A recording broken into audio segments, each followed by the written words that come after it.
一項有關青少年賭博意向調查發現，有近40%接受訪問嘅中學生表示曾經有參與賭博。梁安琪講下。喺06年12月至今年2月，公福問題賭徒復康中心以及拉薩路青少年中心合作，以全澳初一至高3年級嘅學生作調查對象，了解青少年對賭博嘅睇法。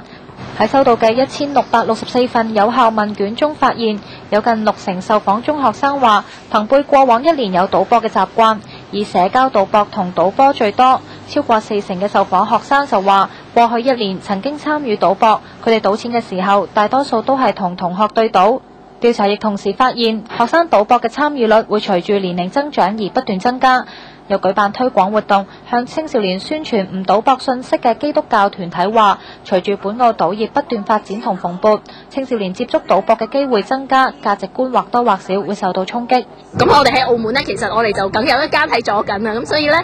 我哋呢一個係其中一個好大嘅元素呢，係讓年青朋友會多咗機會去接觸到。有青少年唔認同將賭博視為娛樂，因為處理得唔好，容易形成不良嘅嗜好。即係你唔可以當係一種娛樂啦，因為如果你沉迷咗落去嘅話咧，後果會好嚴重噶嘛。應該要佢正視下真正嘅賭博係咩咯。為咗進一步向社會大眾宣傳唔賭博嘅信息同埋正確價值觀，明亮行動喺塔石廣場舉行青少年宣誓大會，有10幾間嘅學校學生代表參加。澳門電視